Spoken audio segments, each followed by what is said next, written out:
चीन आखिर भारत के कुछ हिस्से को क्यों बार बार अपने मैप में दिखाता है और उसे चीन का हिस्सा बताता है।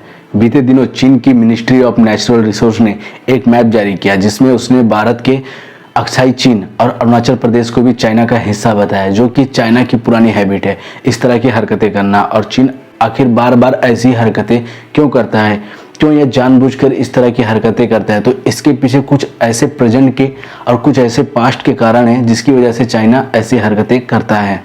नमस्कार दोस्तों, मेरा नाम है आकाश और आप सभी का स्वागत है हमारे चैनल में। दोस्तों, आज के वीडियो में यही देखेंगे कि चीन आखिर बार बार जानबूझकर ऐसी हरकतें क्यों करता है। देखिए, पिछले दिन चीन के राष्ट्रपति और भारत के प्रधानमंत्री नरेंद्र मोदी ब्रिक्स सम्मेलन में इनफॉर्मल कन्वर्सेशन करने की खबर न्यूज में आती है और जिसके द्वारा यह कहा जाता है कि इंडिया और चीन के एलएसी सीमा विवाद को सुलझाने की कोशिश करेगा।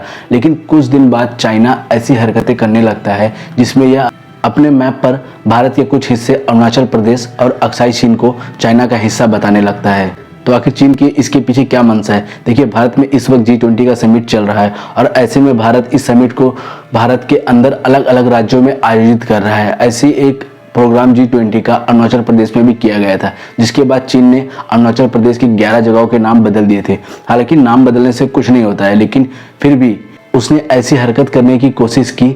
उसके बाद अभी आने वाले 9 और 10 सितंबर को दिल्ली में G20 की समिट होने वाली है, जिसमें चीन के राष्ट्रपति शी जिनपिंग भी आएंगे। तो इसमें एक्सपर्ट का मानना है कि जो G20 का समिट 9 और 10 सितंबर को नई दिल्ली में होने जा रहा है, ऐसे में चीन अपने आप को इसमें फोकस में रखने के लिए, मीडिया में बने रहने के लिए इस तरह की हरकतें कर रहा है कि यह भारत के हिस्से को अपने मैप में दिखा रहा है, क्योंकि ये टाइमिंग का यूज करके पूरी दुनिया का फोकस अपने पे करना चाहता है। और ऐसे में इस टाइमिंग पर अपने मैप में भारत के हिस्से को दिखाकर यह काम कर रहा है।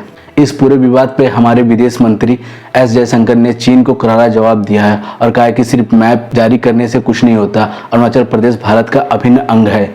आखिर चीन को अरुणाचल प्रदेश में इतना इंटरेस्ट क्यों है, इसको भी जान लेते हैं। देखिए, 1914 शिमला कन्वर्जन के द्वारा मैकमोहन लाइन तिब्बत को अरुणाचल प्रदेश से बांटती है और इसे भारत का अभिन्न अंग बनाती है। लेकिन इसके बाद भी चीन बार बार इस पर अपना दावा करता है। इसके पीछे कई वजह है, क्योंकि अरुणाचल प्रदेश का तावान एक ऐसा जगह है जो कि सैन्य नजरिए से भारत के लिए एक स्ट्रेटेजिक लोकेशन है। ऐसे में भारत अपने मिसाइल यहाँ डिप्लॉयड करके रखता है, क्योंकि यहाँ से मिसाइल को हमें चीन के किसी भी हिस्से में मार सकते हैं। इसी कारण से चीन इतना डरता है इस लोकेशन से और इसे अपने कब्जे में लेना चाहता है। इसके अलावा दूसरा सबसे इम्पॉर्टेंट रीजन यह है कि चीन का तिब्बत पर कब्जा है और तिब्बत की सीमा अरुणाचल प्रदेश से लगती है। ऐसे में तिब्बत के लोग का रिलेशन अरुणाचल प्रदेश के लोगों से बहुत ही ज्यादा अच्छा है। इसी कारण चीन को यह डर बना रहता है कि कहीं तिब्बत के लोग भी अपने हक की मांग करने के लिए खड़े ना हो जाए। इस वजह से यह बार बार इस तरह की हरकतें करता है। अब सवाल उठता है कि क्या भारत भी तिब्बत को अपने मैप में दिखाकर और चीन को करारा जवाब दे सकता है। दोस्तों, यह सवाल भी बहुत से लोगों के मन में उठ रहे हैं। भारत को भी चीन के जवाब को देने के लिए तिब्बत को अपने मैप में दिखाना चाहिए। अगर हम भारत के पॉइंट ऑफ व्यू से देखें तो यह करना सही नहीं होगा, क्योंकि चीन की जो नीति है वो हड़प नीति करने की नीति है, लेकिन भारत ऐसी नीतियों के लिए नहीं जाना जाता है। अगर ऐसे में भारत यह काम करता है तो इससे चीन के साथ संबंध खराब होंगे और साथ ही साथ पूरे विश्व में भारत की भी छवि चीन की तरह होने की चांसेस हो जाती है।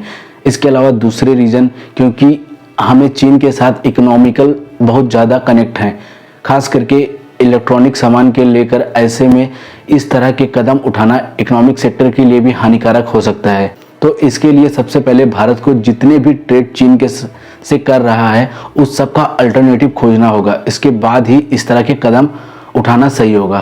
तो दोस्तों, अगर इस वीडियो से जुड़ा आपका कोई भी प्रश्न रहता है तो हमें कमेंट बॉक्स में पूछिए। मिलते हैं अगले वीडियो में एक नए टॉपिक के साथ। तब तक के लिए दोस्तों, जय हिंद।